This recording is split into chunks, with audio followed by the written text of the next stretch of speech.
Welcome to Lawton Online with your host, Andrew Lawton. He's locked, loaded, and ready to fire. Lawton Online starts right now.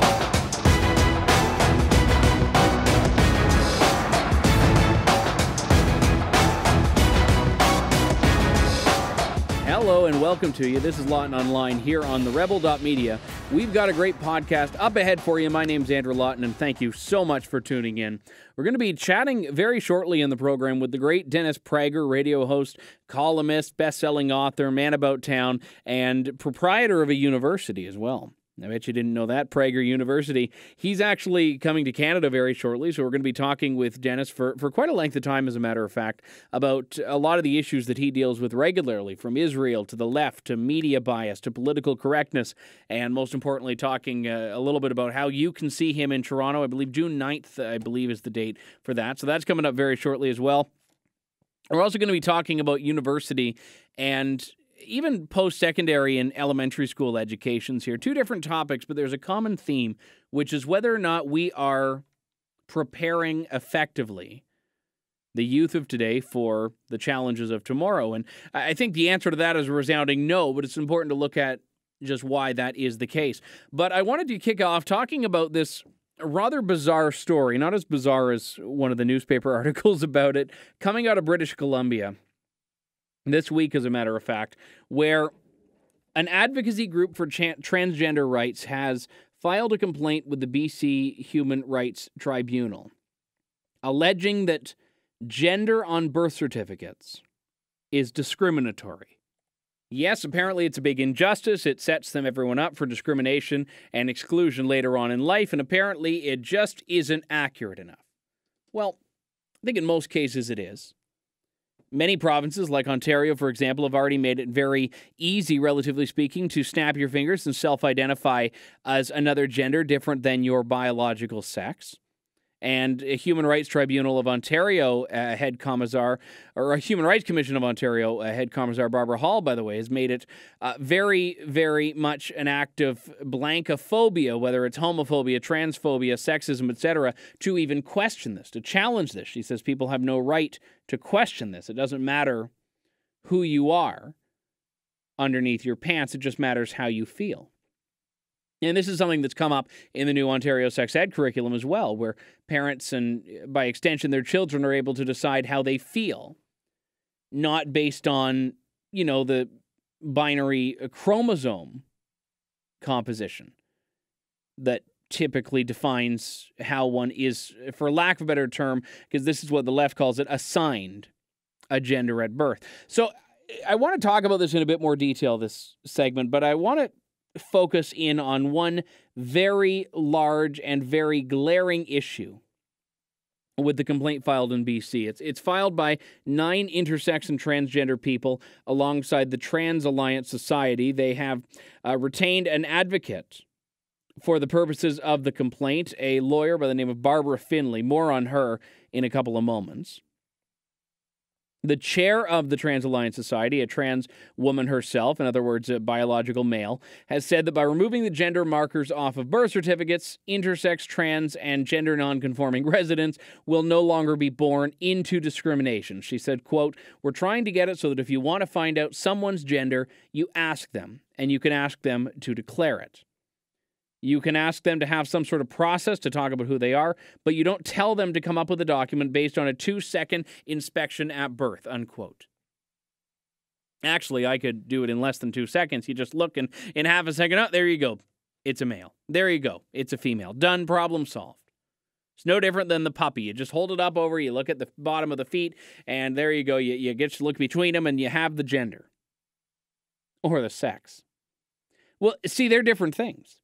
They are different things, but the progressives are trying to conflate them into one for the purposes of hijacking this discussion. And I can think of no greater example of this deception than in this story right here. Because I have in front of me a myriad of newspaper articles about this complaint. The same types of quotes, the same types of things are being said, that this is discrimination, that gender has no place on birth certificates, that BC needs to scrub gender from birth certificates. Well, they've even referenced a case from 2 years ago. Harriet Cunningham, an 11-year-old transgender female, in other words, a biological male, complained, and successfully at that, to the BC Human Rights Tribunal, that it was discriminatory that this person could not change the gender on their birth certificate. Apparently it was too hard. The only way you could do it was by a doctor's note and having the gender-affirming surgery. Sex reassignment, which not all of them want to do. Some of them want to live as the person without actually changing the plumbing, if you will. And that was, according to the society chair that I quoted a few moments ago, the tipping point. But here's the big problem. Gender on not a single inch of a BC birth certificate appears. It does not exist. Gender is not there. Sex, however, is. And this is the big problem here, because we're told to accept that gender is different than sex. Okay. Even if we accept that, even if we do not question that, even if we say, yes, sex is the biology, you are male, you are female, in rare cases you are intersex, and your gender is distinct from that. Birth certificate doesn't proclaim anyone's gender. There is no gender assignment that happens at birth by the government. If the parents are raising their male child as a male because, well, they're just terrible human beings, then that's one thing. But the state itself is not assigning anything. The state is representing and recognizing a person's biological sex on that document. Yet no one in the media is calling these charlatans on that. No one in the media is asking that question, which is, why are you filing this complaint given that gender does not actually appear on the birth certificate? You want gender off? Great, problem solved. You've already won your case. It's not there in the first place. The only person that I've seen question this is actually Barbara Kay of the National Post. She wrote a piece on Full Comment the other day. She said, sorry, LGBT, sex and gender are not the same. She says, we have a perfect example of this phenomenon in the case of Morgan Oger, chair of the BC Trans Alliance Society, who, not satisfied with provincial and federal governments allowing sex designations to be changed on key identity documents, quote, wants to abolish gender references altogether from birth certificates, unquote. The BC Human Rights Tribunal is reviewing her complaint, but the offense does not exist. There are no gender references on birth certificates. What there are on birth certificates is certification of the baby's sex based on the objective fact of male or female genitalia. Whether that baby turns out to be heterosexual, homosexual, or transgender, or I add my own in here, the rest of the group, queer, questioning, two-spirited, intersex, asexual, pansexual, omnisexual, whatever the other alphabet soup is there, I can't remember. But she said it doesn't matter. It will not be revealed for some years. Kay continues, but even when it is revealed, that baby will still have grown up as the child of a male or female sex. Sex is an objective biological fact. Gender is a subjective psychological feeling. And yeah, it's true. There have been many people that have reported feeling to the depths of their being distinct gender-wise from their biological sex. I've not experienced that. I cannot personally speak to what that must be like. But regardless of if you feel like a woman and you're actually a man, regardless of if you feel like a man and you're actually a woman, regardless of if you feel that you are a white albal or tuna, it does not matter.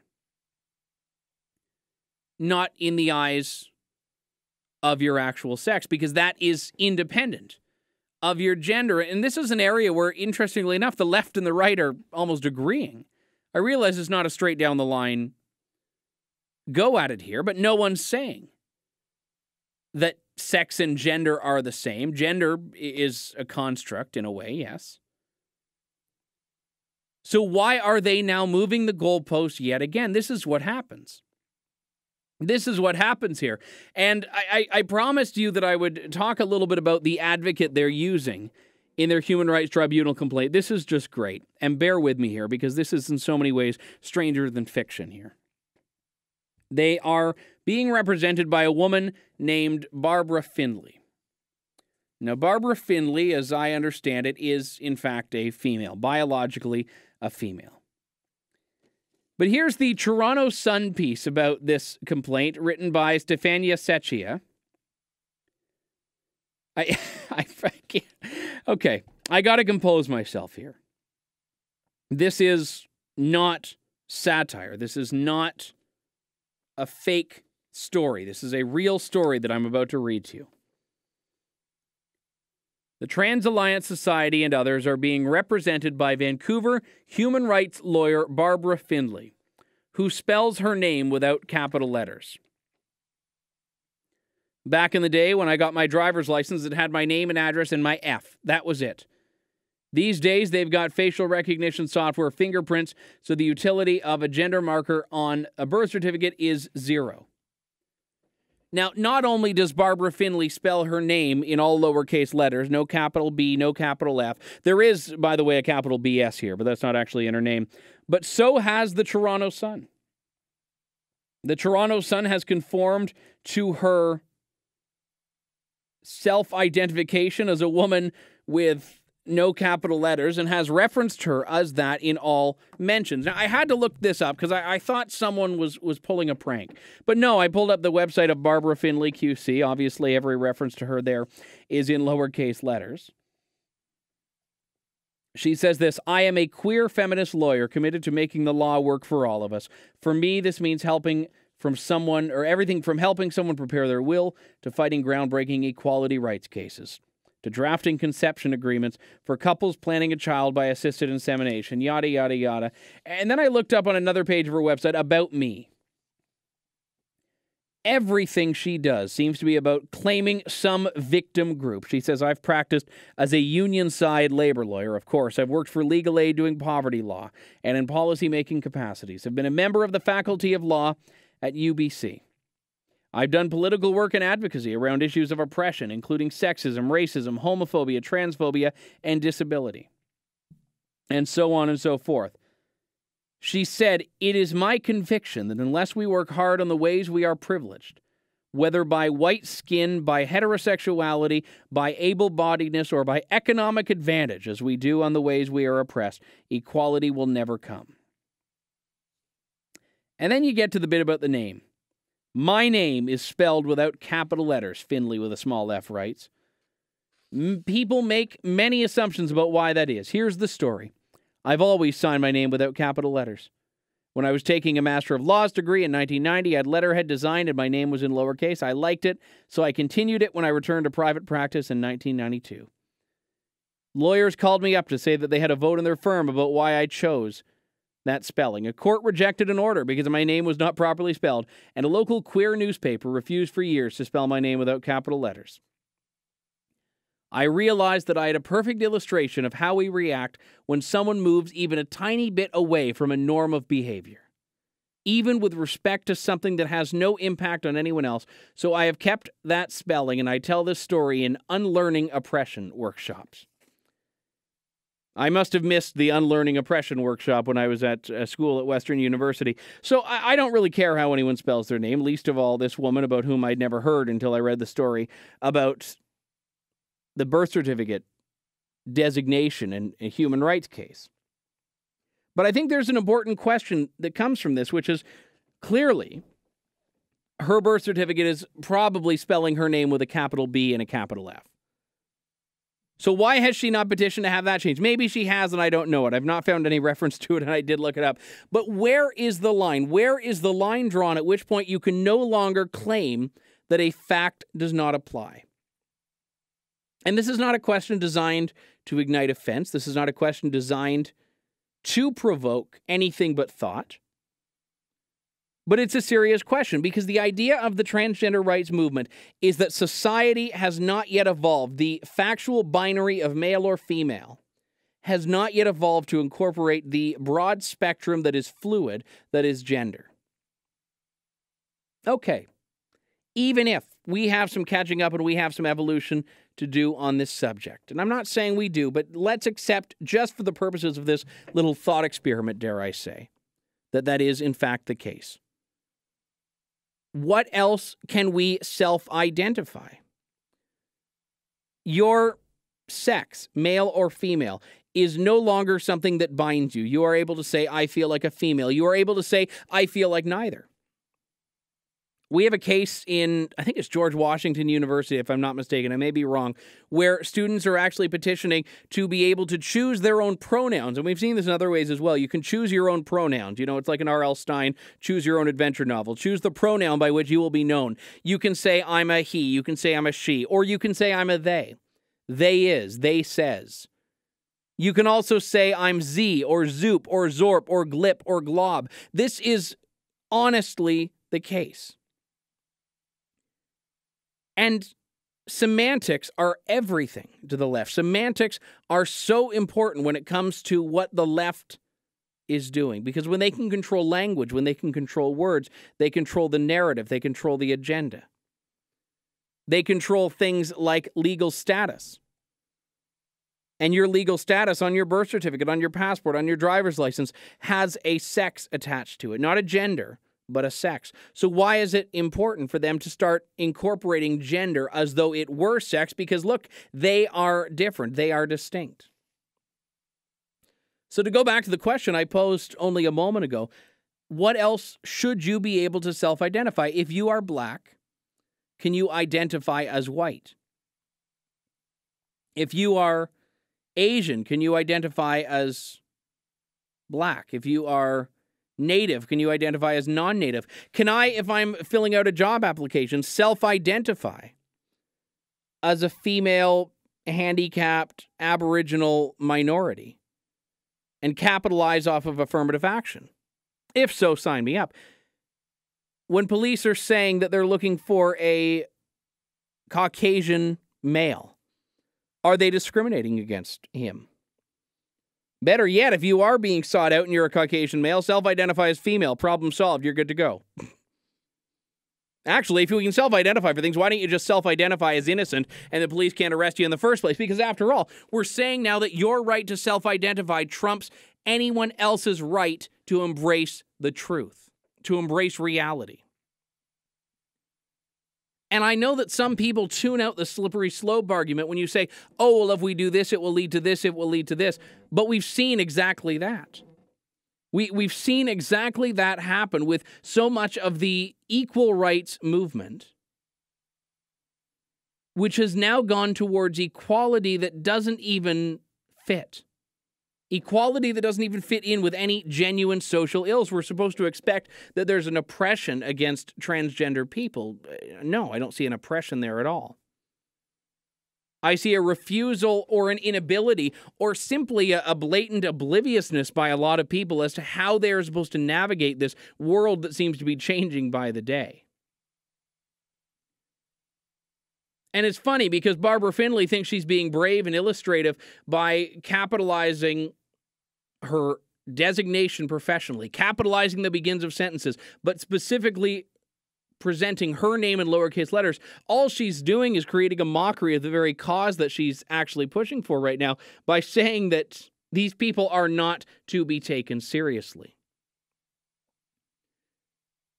And it's interesting because I've met people that I'm sure have been transgender and I didn't know it. Maybe I have, maybe I haven't. I know that I've corresponded with them. I've spoken to them.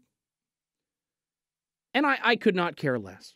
I could not care less. Bruce Jenner wants to go around and live his life as a woman. That's fine. If he does it because he wants to, or if he does it because he feels that psychologically he is in fact a woman, it makes no difference to me. Is it a mental illness? Is it a sexual orientation? Is it a choice? It's irrelevant to me. I will accept people as individuals. Forced acceptance and forced tolerance are the death of a free society. And interestingly enough, Mark Stein had written about this before this whole tribunal complaint about birth certificates came up, and he actually referenced Barbara Finley. And to be honest, I came across this piece by Mark Stein while Googling Barbara Finley and trying to find information about her. And she said in 1997, words that have rung so true today. She said when she sued the Knights of Columbus, quote, "The legal struggle for queer rights will one day be a showdown between freedom of religion versus sexual orientation." Welcome to 2015. We've got to take a break here. More Lawton Online coming up in just a couple of moments, and an interview with Dennis Prager later on in the show that you don't want to miss. That's coming up on TheRebel.media. I'm Andrew Lawton. Stay tuned.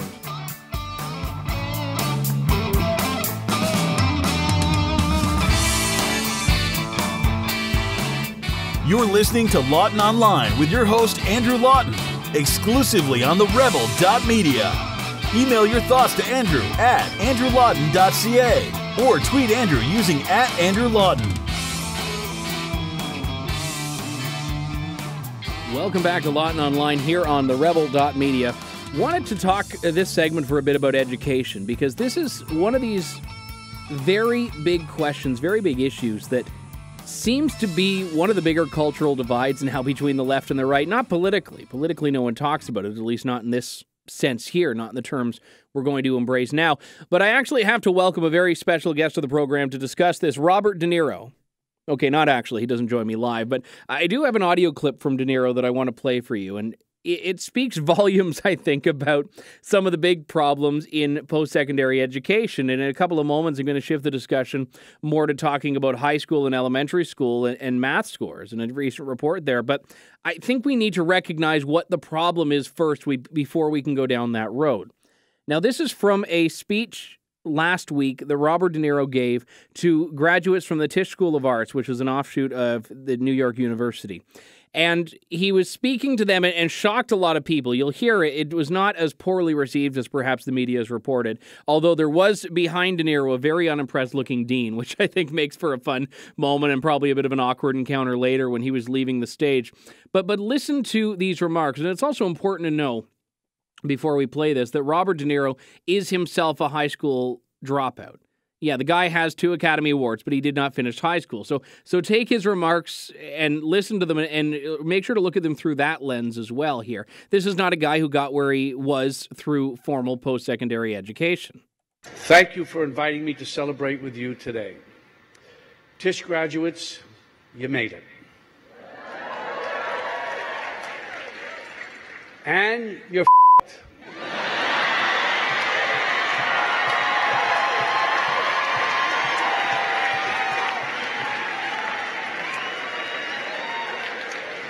Think about that. The graduates from the College of Nursing, they all have jobs. The graduates from the College of Dentistry, fully employed. The Leonard N. Stern School of Business graduates, they're covered. The School of Medicine graduates, each one will get a job. The proud graduates of the NY School of Law, they're covered. And if they're not, who cares? They're lawyers. The English majors are not a factor. They'll be home writing their novels. Teachers, they'll all be working. Shitty jobs, lousy pay, yeah, but still working. The graduates in accounting, they all have jobs. Where does that leave you? Envious of those accountants? I doubt it. They had a choice. Maybe they were passionate about accounting, but I think it's more likely that they used reason and logic and common sense to reach for a career that could give them the expectation of success and stability. Reason, logic, common sense at the Tisch School of Arts? Are you kidding me? But you didn't have that choice, did you? You discovered a talent, developed an ambition, and recognized your passion. When you feel that, you can't fight it. You just go with it. When it comes to the arts, passion should always trump common sense.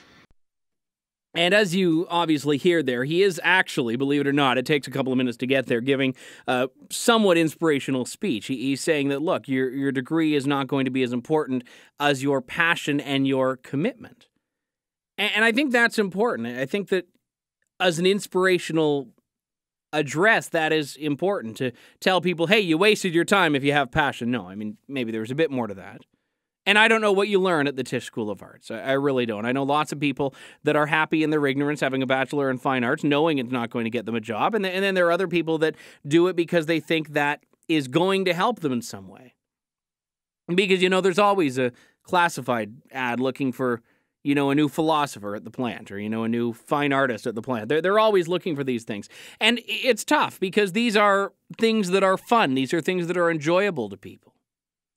You could look at any number of programs that people take because they enjoy it. And this is what you're told in high school now. Look through the catalog. Find something that you're interested in. That's the worst freaking advice you can give someone. Don't find something you're interested in. Find something that will make you employable and that interests you. Now, I'm a dream crusher, I know. It's like the opposite of those things that, certain Aboriginals hang, the dream catcher. I'm the dream crusher. Don't worry about your dreams around me. I'll have it destroyed and squashed on the floor. And it sucks because I think that there's been a pendulum here. It used to be where you were supposed to abandon your dreams and never look back at them. And I'm not sure that was the best approach. I'm not sure that was the best advice. The generation before the baby boomers, that was the advice du jour for years, for decades. But now the pendulum has swung too far in the other direction, where the practicalities and realities of the economy and of the workforce are supposedly irrelevant compared to what you feel in your heart you are destined to do with the rest of your life. And I think this is where we are allowing the snowflake generation to become too much of that, snowfall than anything else. Everyone's unique. Everyone's precious. Heaven forbid we face the realities in our life. Heaven forbid we force our kids to face realities. And this isn't to say that you shouldn't go into a field because the job prospect is going to be hard. I know people with degrees in journalism that obviously are committed and good at what they do, and there is nothing wrong with that. Despite what, some of the old-timers might tell them. There's nothing wrong with that if you want that. You're good at that. But you have to know that it's not as simple as just getting the degree, and I think a lot of people do. It's the same as when you look at other undergraduate studies that are not pertaining to direct fields of work. Your Bachelor of Engineering, your Bachelor of Science, your Health Sciences, these are all things that have a very specific purpose. Like Niro was saying, the accountants will be looked after. I'm not sure the teachers will be, at least not in Canada, but the lawyers will, and so will the doctors, so will the nurses.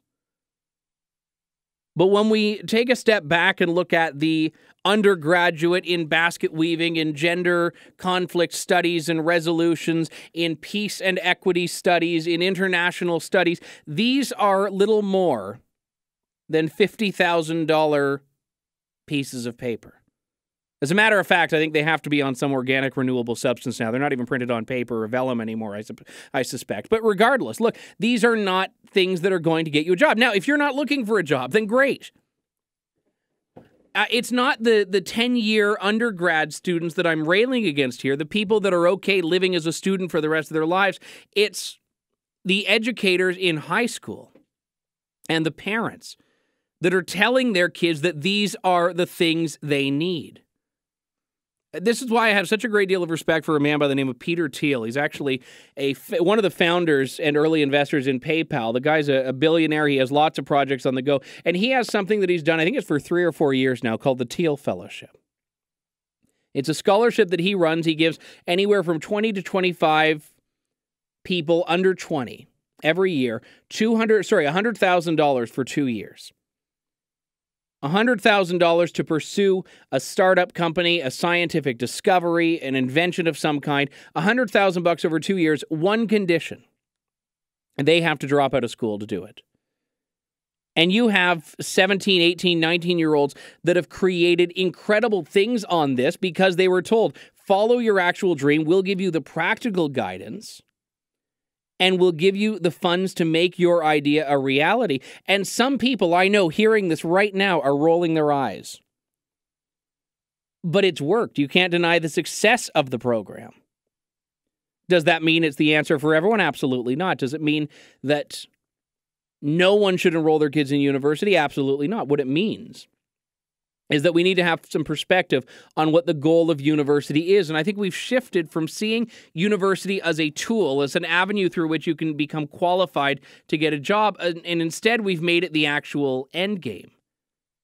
We've made it the actual goal. You need to have a university education. Well, why?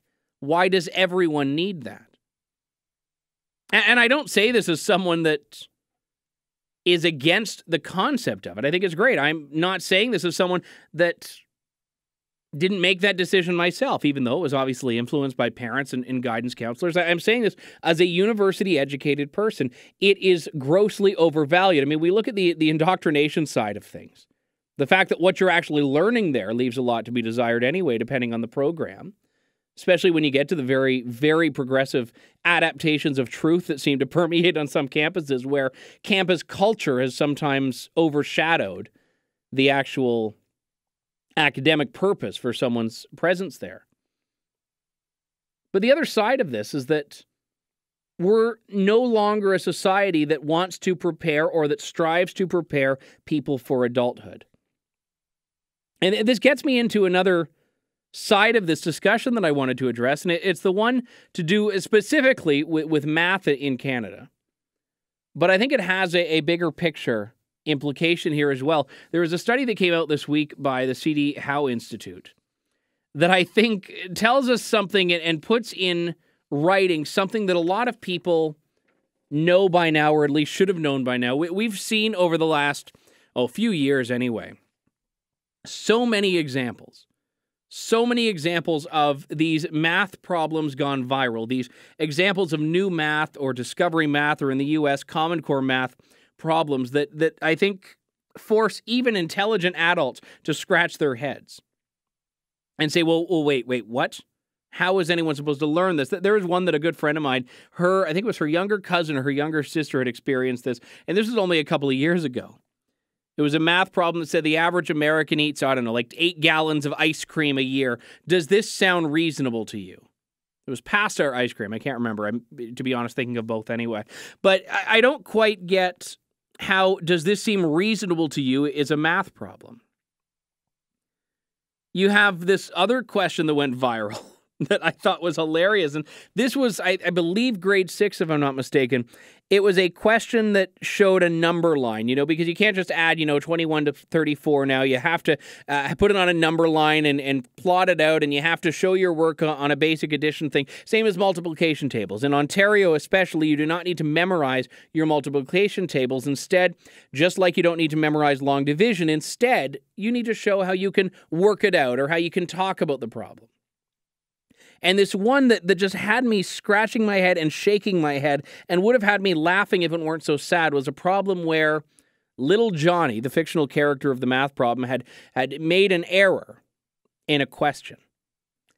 And the question to the test taker was not, what problem did little Johnny make in the sample? It was, write a letter to Johnny telling him what he could do better next time. So the math problem is encouraging a fictional moron to do better next time, when in actuality we're creating a heck of a lot of non-fictional morons through this. And over the last 10 years, in 8 of Canada's 10 provinces, in 8 of the 10 provinces of this country, math scores have gone down. Performance by students on international math assessments have dropped. And the reason is we're not teaching math the way we used to. We're not teaching traditional math anymore. We're teaching what's known as discovery math, which is something that leans more heavily on problem solving and word problems than it does on actual numbers. And the report that the C.D. Howe Institute put out is talking at national and provincial tests, as well as the OECD assessment performed every 3 years in 60 countries, that specifically looks at how well 15-year-olds can apply skills in math, science, and real-life situations, and reading as well. And of the top 10 countries, we fell out of it in 2012. After a 10-year decline in our scores, we finally fell out of top 10. And Alberta, once a math leader, and Manitoba saw the steepest drops. Quebec held its ground. Saskatchewan declined a little bit. Ontario's gone down as well. And this is very, very much atypical of other countries. It's not like everyone's going down. Some are. Countries that are embracing this. I don't know where the U.S. ranked on the list, but I know they've gone through their problems with the inclusion of Common Core math. There's actually a petition in Alberta calling for back to basics math curriculum to go back there. It was starting by an Edmonton mother. Got 17,000 signatures presented to the Conservative government last year. Nothing really happened there. In Ontario, there was a push not long ago as well to go back to traditional math, and the Ministry of Education basically said, nope, we're doing things the way we always have not. That's their mentality. Change for the sake of change. And Liz Sandals, the Education Minister of Ontario, she said, look, curriculum's an ongoing review. And I don't know how it was reviewed into existence that you don't have to memorize multiplication tables, things that even now as an adult I could recite because they were drilled into my head. And you know what? I use those every day. To be fair, I can't remember the last time I used long division or trigonometry, but I do use basic math. And I can just imagine, some cashier who's educated in the Ontario or Alberta or Manitoba or a BC public school system of 2015 gets a job as a cashier. They're all excited, and the machine malfunctions, and you have a bill that's $16.45, and someone gives you a $20, and the machine doesn't tell you how much change. I can just imagine. Wait, let me draw a number line here.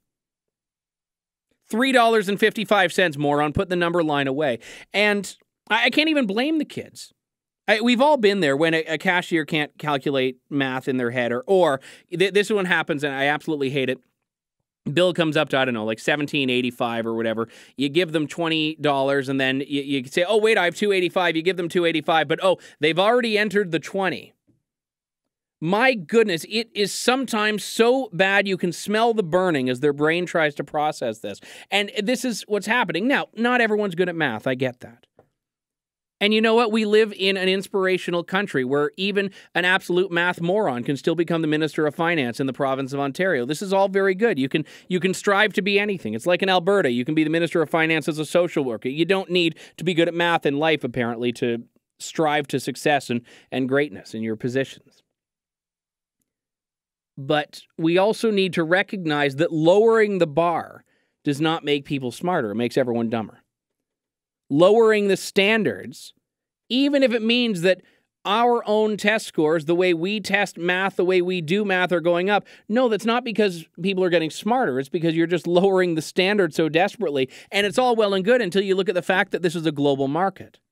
Until you look at the fact that people are and should be competing internationally.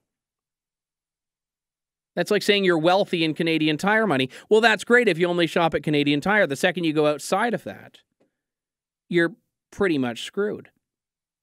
And when we look at some of the problems, I was talking about cashiers, and sometimes, not to rag on cashiers, but sometimes they might not be the best at math. I'm still half convinced that that's why they got rid of the penny. It's just because they know that, with all the changes to the math curriculum, if we stay having a penny, people are going to be so confused. So let's just make rounding prices easier. There was another math problem I saw on a U.S. assignment recently, and it was framed in such a way that the right answer was actually the wrong answer. And it was a parent that made this go viral. It was on theblaze.com. The parent had said, I'm on my son's side on this. What happened was the student had to add, 123 to 281. And they got it wrong because apparently you need to round before you add, meaning that your answer is inaccurate. Because he did it correctly, he actually got a 0 on the assignment, because that's not the way we do new math now. It is making people dumber. And I think this is why, for example, you have so much of an emphasis, going back to the original topic, this discussion, this segment about university. This is why you have so many people going into such impractical areas. Because people are not anymore exposed to the value of reading, writing, and arithmetic, the tongue-in-cheek 3 R's, that once were integral in education and now are an afterthought. Relegated to the back burner, well, instead, mathletes will have to weigh whether or not a certain amount of pasta or ice cream a year is a reasonable amount. Not even add 1 gallon plus 2 gallons. Is however many gallons of ice cream the average American eats per year reasonable?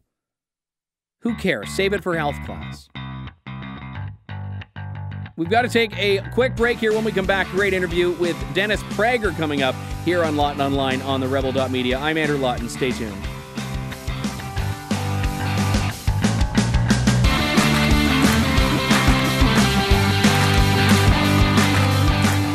You're listening to Lawton Online with your host, Andrew Lawton, exclusively on TheRebel.media. As promised, a very exciting interview this segment. Joining me on the line is Dennis Prager, radio host and best-selling author, going to be coming to Canada in just a couple of weeks here at the Paradise Banquet and Convention Centre for a presentation called Maintaining Hope in a Dangerous World, put on by the Shabbat Project Toronto. Dennis, it's great to have you on the program, sir. Welcome to you, and looking forward to seeing you in Canada as well. Oh, good. You'll be there. I'm very happy. You'll be delighted to meet you. So you've obviously covered a great number of issues connected to Israel as well. Is that going to play into your remarks in June about maintaining hope? Well, remember, the rest of the title is In a Dangerous World. If it was just maintaining hope, it wouldn't actually play a particularly significant role. But when you add In a Dangerous World, there is no country on earth that lives in a more dangerous place than Israel. And therefore, you have to make reference to it, having nothing to do with the religion of the speaker or the audience or anybody else. Israel is the moral litmus test of our time. You might say that in 1938, Czechoslovakia was the moral litmus test. At a given time, it may be another country. But right now, if you're not morally clear on Israel and the fact that it is surrounded by countries and an ideology and indeed a religious community that wishes to destroy the Jewish state, one of the smallest countries on earth, then there's something wrong with your moral compass. So I have to make reference to Israel as soon as the words "in a dangerous world" are added to the title. One of the things that I think also plays in here is that a lot of the enemies of Israel ideologically are also now, as we're seeing in the last few months and years, threats to the West as well, threats to North America. And Canada has obviously seen this as recently as October with an ISIS-inspired threat on our Parliament Hill in Ottawa. The anti-free hate the free. It's a rule as an object in motion tends to remain in motion unless acted upon by an outside force. The anti-free hate the free. Canada is free. And it has a prime minister who accentuates the fact that the Western world is free and embarked in a terrible battle with regard to freedom. So it makes sense, unfortunately, that you would have such attacks in Canada or the United States. So yes, of course, the enemies of Israel. Can anybody imagine, seriously, can anybody imagine a group dedicated to destroying Israel but really loves Canada and the United States? It's a little difficult to imagine. And you mentioned earlier on about the moral clarity that people must have towards Israel. And I want to also allude later on and ask you about the factual clarity that seems to be lacking. But I've seen and talking to people when I was in Israel a few years ago that our Prime Minister, Stephen Harper, has been exceptionally clear on Israel and on Israel's place in the world. Why is that not seen in other places? Why is that not seen in the United States, for example, despite a long-standing relationship with Israel that seems to be very much weakened now under current leadership? Well, there's an obvious answer. People don't want to accept it. It's not esoteric. It's not as Churchill said about the Kremlin, a mystery wrapped in an enigma, wrapped in a riddle. It's clear. The American president is the most left-wing president in American history, and the anti-Israel hatred or even drop hatred, anti-Israel rhetoric comes from overwhelmingly in the world today, outside of the Islamic world, it comes from the left. I'm not saying the president hates Israel. I'm merely saying that virtually all of the antipathy to Israel does come from the left. It would be shocking to have a left-wing American president who was as supportive of Israel as a conservative prime minister, whether it be of Canada or Australia or anywhere else. That's the reason. It's not esoteric. People like to come up with all sorts of elaborate reasons. That's the reason. If Mitt Romney had won the presidency, the United States would be passionately pro-Israel. And people who are pro-Israel and on the left have to deal with a little cognitive dissonance, that their team, their ideology, is the great source of Israel hatred on earth, whether it's at the university or at labor unions or on the Christian left, or even, for that matter, a good part of the Jewish left. That's where it comes from. And Barack Obama is first and foremost a man of the left. There's obviously, in some opposition to Israel, very clear anti-Semitism. But in your eyes, is there a separation at all between opposition to Israel and anti-Semitism, or can someone hold one but not the other? Was the question, can one hold antipathy to Israel? What was the exact wording you used? Well, I was asking, can one be an opponent of Israel without being an anti-Semite? That's what I needed. Yes, I needed the word, you see, opponent. Because we have to be very, very, very careful here. Can one criticize Israel and not be anti-Semitic? Obviously. That one can do. Can one be anti-Israel? Well, I always answer this with a question. Can one be for Italy's dismantling and not be anti-Italian? Can one say, I don't think Italy should exist, but I want you to know I really love Italians? The person would be regarded as a kook. I don't think the Jewish state should exist, but, excuse me, but I love Jews. I mean, it's a little bizarre. Anyway, I don't care if you love Jews or don't love Jews.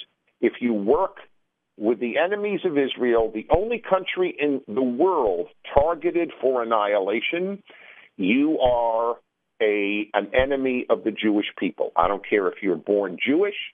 I don't care what your faith or ethnicity. There's one Jewish state. There are 22 Arab states. You work in the 212 countries on earth. You work to remove one from the map. You are my enemy. When you look at Israel, there's obviously a huge history there going back thousands of years, but even in the last, decades, there's been a lot that's happened there. And one of the things that I've really enjoyed is looking at some of the courses that you have on Prager University, a not-for-profit that you founded, and you have literally 5-minute video courses on a lot of issues connected to this.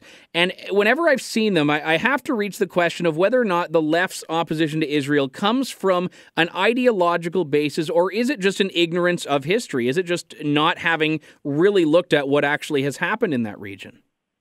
It's both. It is both. But it also, very often, it's actually a form of brainwash, because if you go to a typical university in the Western world today, all you hear is gargantuan lies about Israel. I'll give you an example.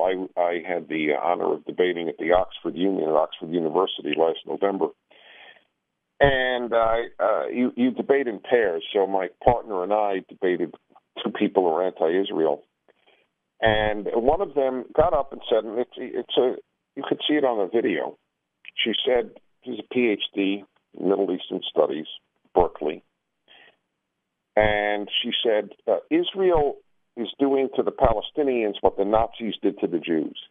So the question about that libel, that horrendous, horrific libel, is the woman an ignoramus, or is she a hater of Israel? That's really what you're asking.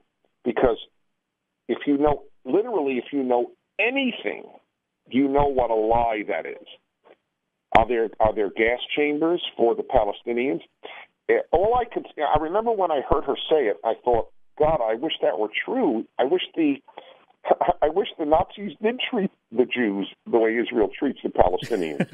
there would have been not only would there not have been a Holocaust, there would have been more Jews after World War II than before it. There are far more Palestinians today than there were before Israel was created. That's quite a genocide, isn't it? Yeah, and it actually, it dovetails on a comment you made in a recent piece you wrote, Why Pamela Geller is Hated, talking about another issue, but you made a line in there that jumps out that I think applies here, which is that the left hates those who confront evil. And that seems to be so apparent when you're looking at the Israel discussion. That's it. That's it in a nutshell. It's Prager rule number 14 about life. I have a bunch of rules, and I don't know if it's number 14. I made that up, but it's one of my rules of life. Those who do not fight evil hate those who do. And that is the defining characteristic of the left in my lifetime. They don't fight evil. They fight the climate change, but they don't fight evil. And there seems to be, I think, a gross level of exaggeration of what the evils are. And I know you mentioned climate change, and this is honestly presented as being one of the great evils of the world, despite the fact that it's not, killing people like some of the real evils to which the left seems to be utterly ignorant in the world. That's exactly right. Look, they know the world is disordered. Anyone with a mind knows that the world is disordered. So for people whose moral compass is working, it's disordered because of human evil. For people who don't wish to confront human evil, you have to find the disorder elsewhere, and for the left, it's carbon emissions. One of the other elements that I wanted to touch on was something that's gone on very recently. We've looked at a string of what you say in an earlier column as lies. From Black Lives Matter and the campaign that ensued from that to Hands Up, Don't Shoot regarding what happened not long ago in Ferguson, Missouri.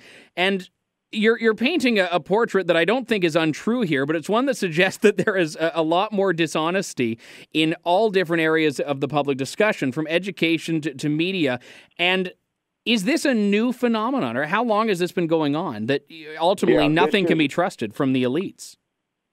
Well, this is actually relatively new. This is, I would say, post-60s, depending on what you consider new.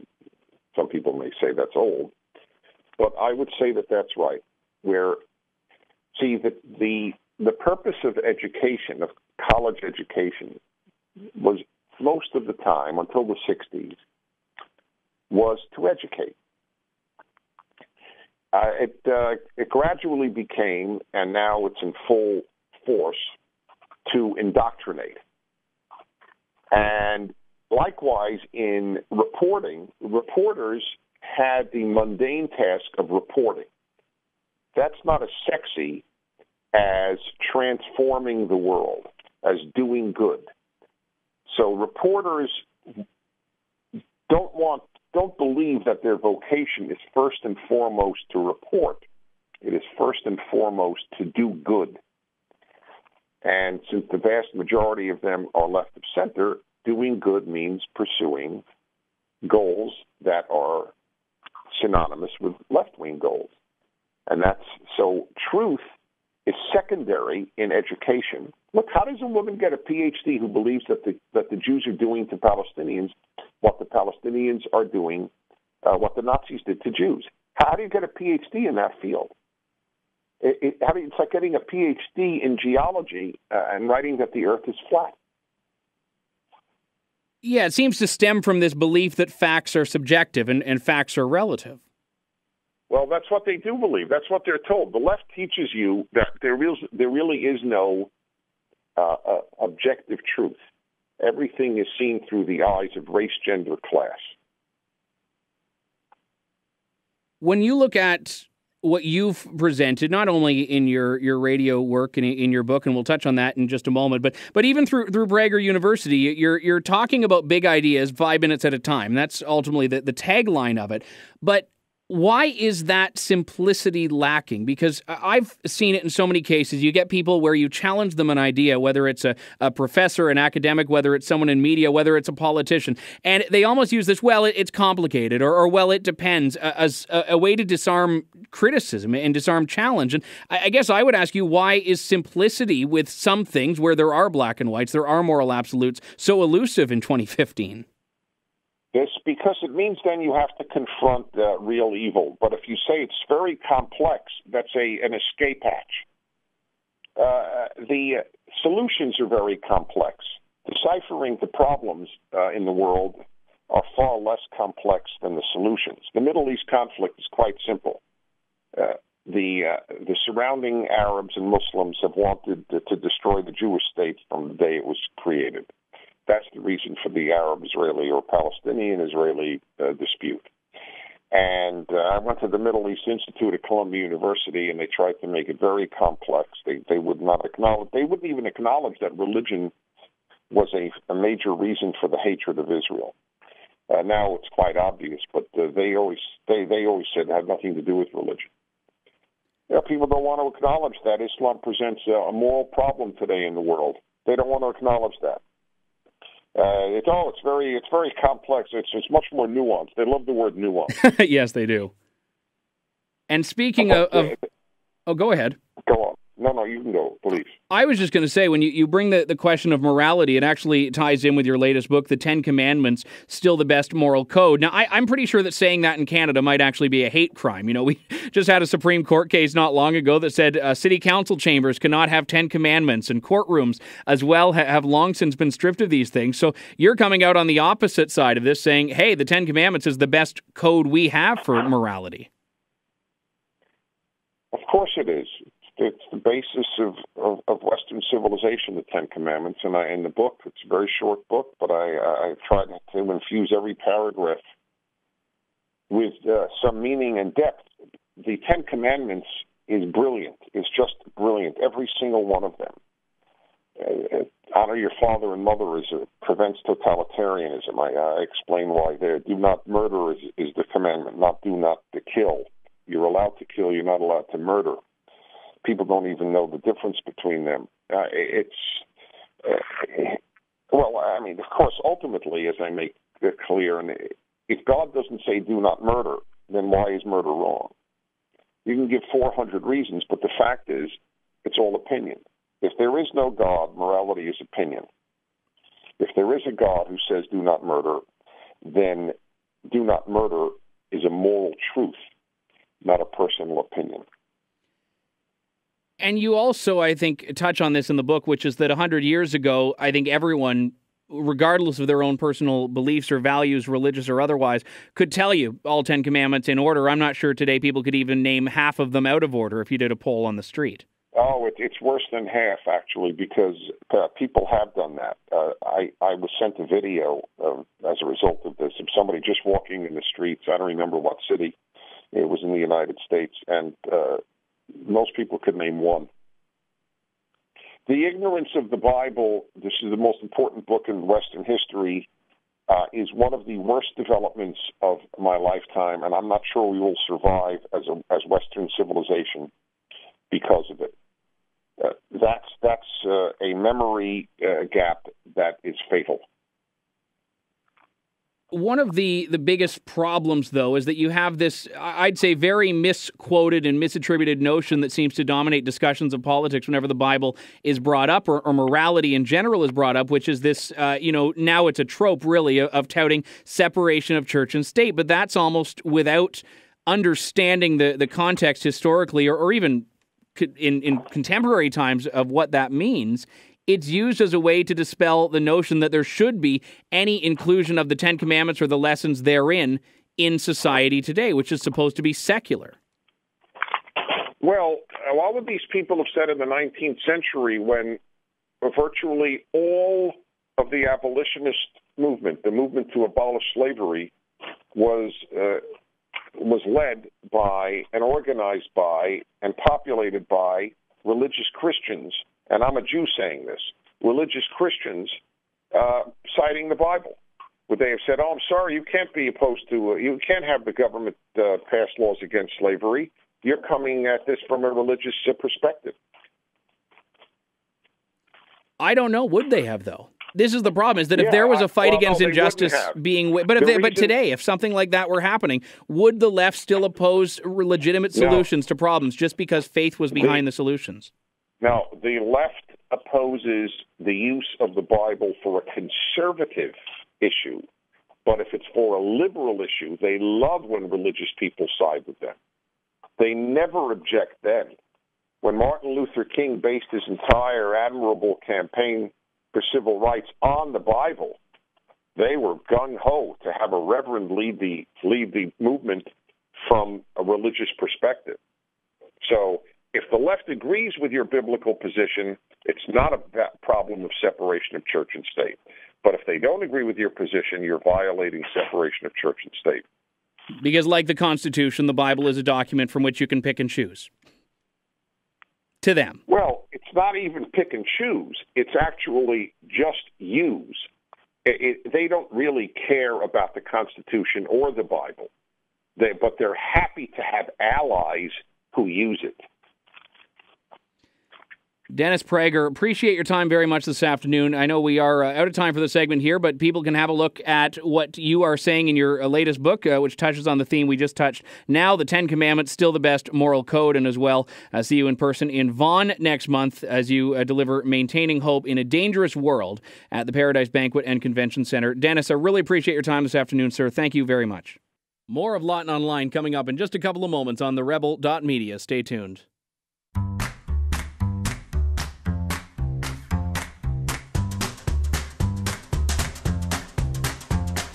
It's time for It Must Be a Liberal, only on Lawton Online. Scouring every corner of the globe for stories so outrageous, there must be a liberal involved.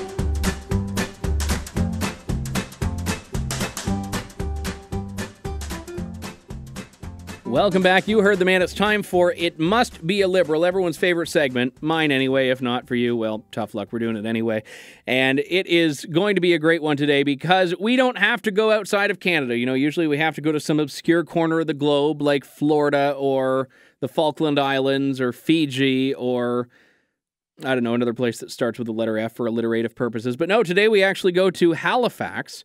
In a story in the Halifax Chronicle-Herald that I believe exemplifies justice by journalism, a victory for mainstream journalism today, because a reporter for the newspaper was accosted in court Tuesday by a woman who thought the reporter was there to report on her.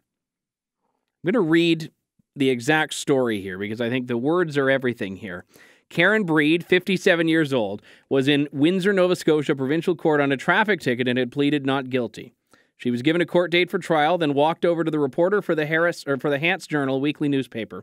"What's your name?" she demanded, adding that "I want to make sure this does not get in the paper," unquote.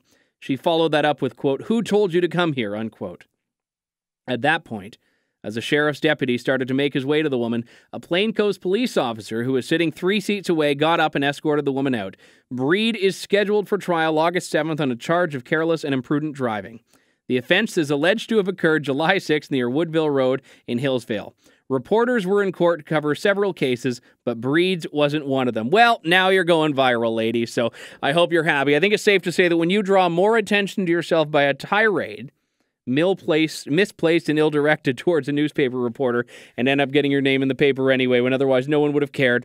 It's safe to say with that level of stupidity, you must be a liberal. Ladies and gentlemen, thank you so much for tuning in, and a big thanks to Dennis Prager for coming on the program. Lawton Online resumes next Thursday on TheRebel.media. I'm Andrew Lawton. Thank you so much. We'll talk to you soon, Canada. Thanks for tuning in to Lawton Online. Check out TheRebel.media for lots more fearless content and commentary.